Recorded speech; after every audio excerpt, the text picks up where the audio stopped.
Hello and welcome to today's episode of Filling the Gap, your one-stop shop for Pacers Gap Year coverage. I'm your host, Andrew Schreiner, and today we are doing a little weekend recap. The Pacers were in action in their NBA Cup games against Philadelphia on Friday, against Washington on Sunday. And after winning 4 of 6, having 2 solid wins against similar opponents, with the Bulls and the Kings, I was really optimistic about how this was going to look. I talked in the last episode about that game against Philadelphia being a good kind of measuring stick game.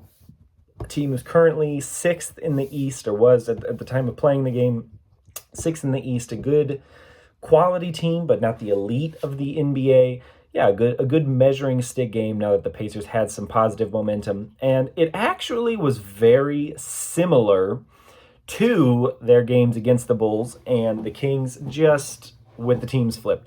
So the Sixers managed to take an 11-point lead in the third quarter. They were starting to stretch it out, and Joel Embiid was truly dominant. He is always good against the Pacers. And we thought it was Miles Turner's fault.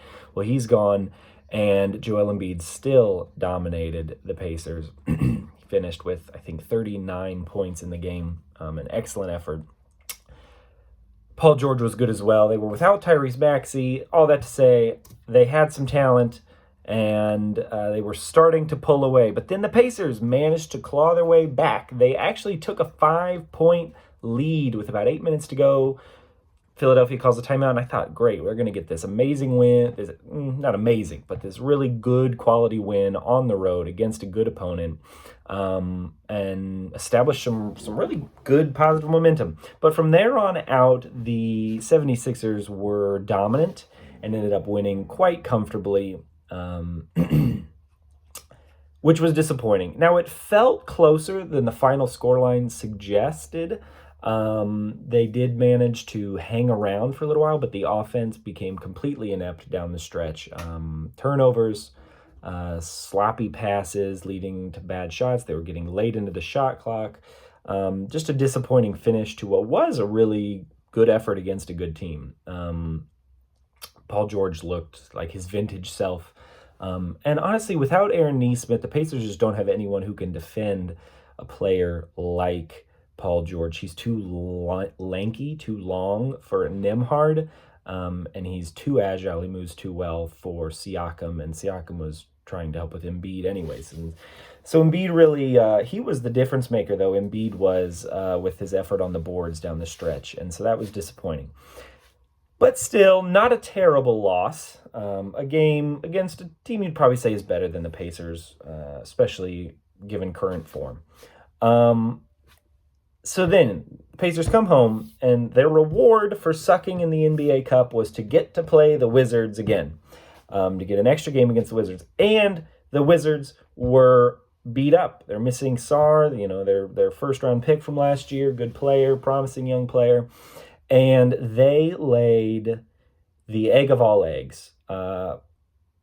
After a minute and 20 seconds of the game, Rick Carlisle called his first timeout. It's one of his timeouts of disgust that he, as I like to call it. I believe I stole that from Kevin Bowen, local radio guy, though.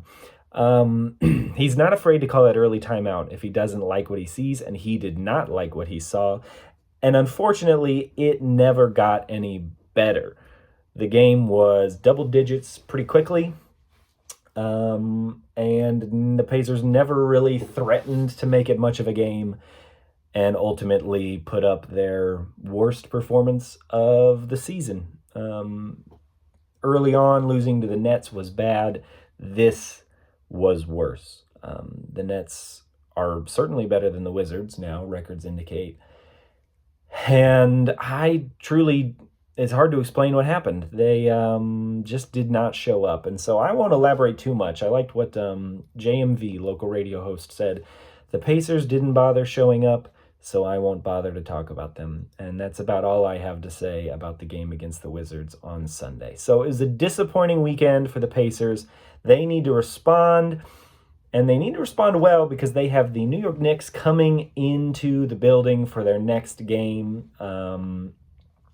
The Knicks are playing well, looking every bit of the contender that teams thought they would. Definitely a new look team, a little more depth in the rotation, or using some more depth, and they're playing a little faster than they did under Tom Thibodeau. So it'll be interesting to see them and how the Pacers match up with them this year. It's going to be a good crowd with the rivalry, but they hopefully are angry with themselves at their performance on Sunday and come out and show a little bit of fight, a little bit of heart, and maybe steal one against one of the top teams in the East this year. So I'll be back breaking that one down. Hopefully we're talking about a win against the rival New York Knicks. Thanks for watching. We'll see you next time.